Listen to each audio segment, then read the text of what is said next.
So what's up people, and welcome to the chapters 20 and 21 discussion of Choujin X. So chapters 20 and 21 came out a few days ago, and as always I will leave a link to these chapters that are currently being shown on the publisher's official website, Manga Plus, for free to the North American audience. So if you're interested, yeah, go take a look at it. Okay, so chapters 20 and 21, yeah. You know, in my previous videos, I've mentioned that unlike Tokyo Ghoul, Choujin Next seems to be taking a little bit more lighter and more self-reflective storyline rather than the dark story that you saw in Tokyo Ghoul. Well, let me eat my words because we are introduced to chapters 20 and 21. And we already saw it in chapter 19 that we were starting to get the brilliance of just how dark Sui Ishida's stories can become. But chapters 20 and 21 really affirm that this is a Sui Ishida story. Because if you recall, in chapter 19 at the end, we saw that Ririka had not only killed Azuma, but she killed him by ripping him apart into pieces using her paper art. And of course, at around that time, Tokyo was trying to get to the location where Azuma was. Well, chapter 20 starts where Tokyo finally reaches that location, and you could imagine the sights that greeted him when he got there. And considering the fact that Azuma is Tokyo's best friend, you could imagine what happened to Tokyo.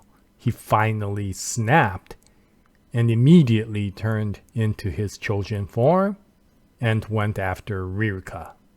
Now by this time, this isn't the Tokyo that we know. This is someone who has completely snapped and crazed out. So his powers have become much greater than he was normally, and he is able to outpower Ririka relatively easily. Now Ririka, of course, has her Choujin paper powers, and because of that, she immediately attacks Tokyo with the same attack that ripped Azuma apart. But what she finds out is that through his craze, he has leveled up even in his Choujin powers, and now he is in an armored beast form, and her paper powers will not penetrate through his armor. And so Ririka realizes that she is in serious trouble, and so immediately calls out to Ricardo for help. And finally, we get to see Ricardo's Trojan Powers, which turns out to be, yeah, very fitting to who he is. He looks like a monstrosity that would come out in a Lovecraftian story. And his power turns out to be the same way, in the sense that he is able to create an image of something that the target fears the most. And in the case of Tokyo, it is the image of Azuma's destroyed body, but in somewhat a zombified monstrosity sort of form. And seeing it so large and so vivid scares Tokyo even in his crazed Choujin form, and immediately transforms back into his human form, and he passes out. And of course, this is a relief to both Ririka and Ricardo because they can't kill Tokyo. They're not allowed to. They have to bring him back to their client. And so with the problem solved, they can relax a little and get their composure back. Or so they thought. Because when they try to go after Tokyo to pick him up, they are reunited with Ellie, who has come to defend Tokyo. But she isn't the only Choujin who comes to defend Tokyo, and we are introduced to yet another mysterious Choujin at the end of chapter 20. Now, we kind of know who the mysterious Choujin is, or we have a good idea of that. And chapter 21 immediately confirms our thoughts, which is that this mysterious Choujin is Azuma's Choujin form.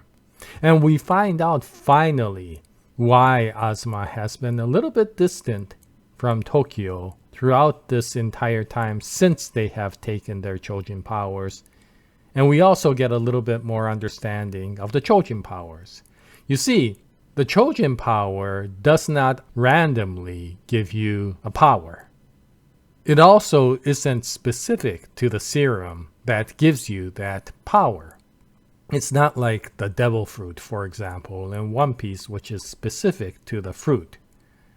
The Trojan powers comes from within the person himself or herself, and requires that there has to be a very strong desire that comes from a personal fault of that character, because that character has a tremendous amount of regret due to something in their lives, and the Trojan powers reacts to that wish and gives the power that is most appropriate to what they desired.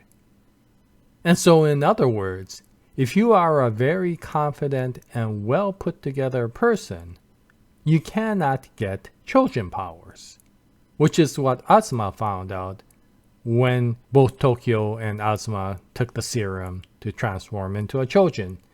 Tokyo was able to, but Asuma was not. Now, this is because of the fact that Tokyo does have character faults, and Asuma was a very confident person. So, in many ways, it is because Tokyo is kind of a lesser person than Asuma that he was able to get his Trojan skills. But from Asuma's perspective, he did not know that. So when he did not get Trojan powers, he thought that that was a fault of his own. And that's probably why he has been gloomy all this time ever since Tokyo and Asuma has taken the serum, because of the fact that with Tokyo transforming, he has become higher up in power than Asuma, who is just a normal human being. And though chapter 21 doesn't really go into that much detail, we were getting hints of that throughout these earlier chapters, and we get some descriptions of understanding how Trojan powers work, that you do need to have character faults to be able to trigger them.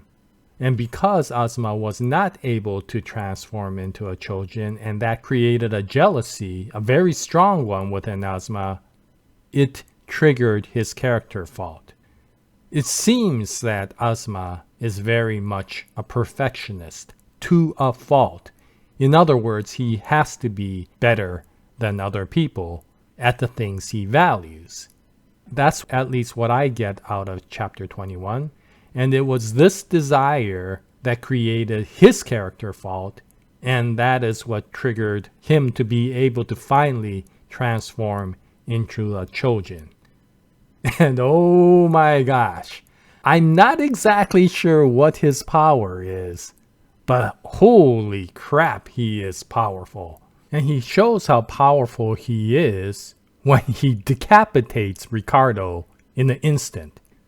And he remembers what Ririka did to him, and boy does he pay her back in spades. Yes, we are reintroduced to just how dark Sui Ishida can be, especially in the battles. His battles are not only violent, but they are absolutely brutal.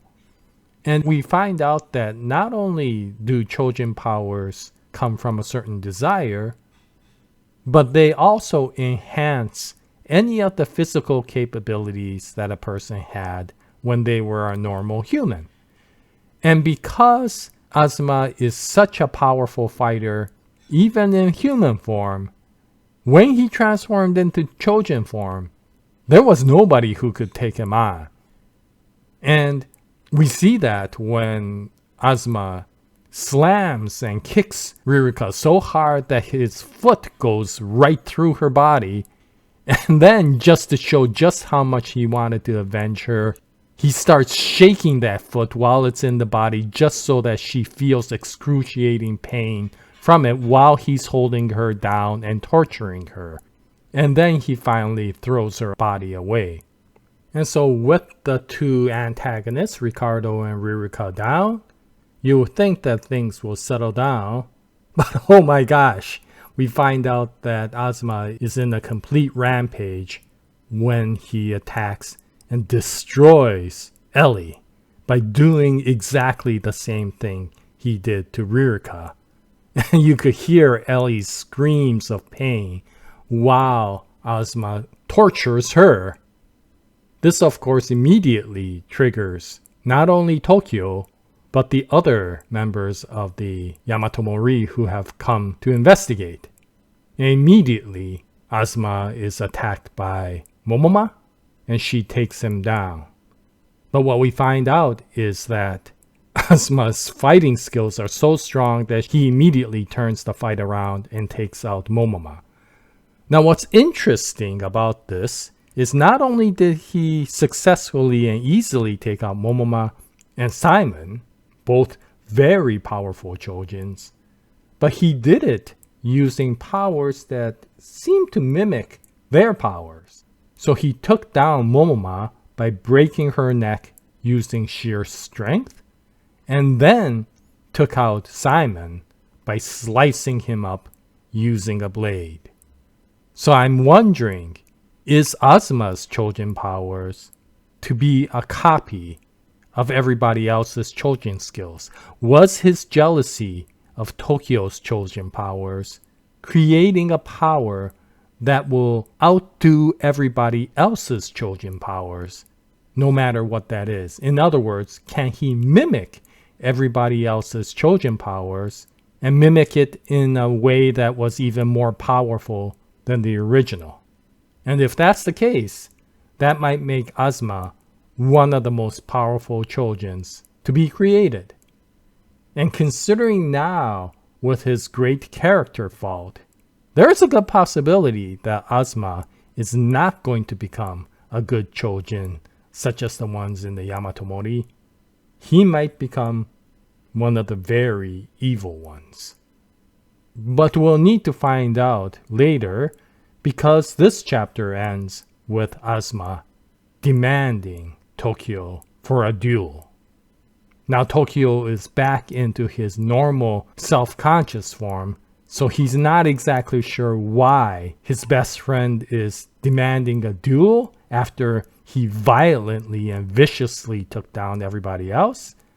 And also, he's not really sure what to do because it's no longer the rage mode berserked Tokyo, but it's back to his kind of weakish form. So will he be able to transform into his powerful Trojan form?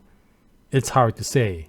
Now, I do feel that Tokyo's Trojan form is probably a very powerful one for two reasons. One, well, Tokyo is the main character, but the other is that he seems to be the beast Trojan that is being targeted by this kind of demonic Trojan that was the one distributing all those serums. So Tokyo seems to be the ideal Trojan that demonic Trojan was hoping to create. And we're not exactly sure why, because so far his bird Trojan powers haven't been that spectacular, except for that one time he attacked Ririka when he was in his berserker form. So does Tokyo have some very hidden uber powers? That will be interesting to see, and we'll probably not see them until much, much later into the story. But this is getting very interesting, and this is getting very Sui Ishida-like. And so if that's the case, I bet we're going to be in for a tremendous ride and a tremendous fall into the rabbit hole. And I am so looking forward to that. And once chapter 22 comes out, I'll bring up another video. I hope you join me at that time. But for those people who read Choujin next, I would like to ask you a question. Do you feel that Sui Ishida will take this story down the road similar to the one he took for Tokyo Ghoul?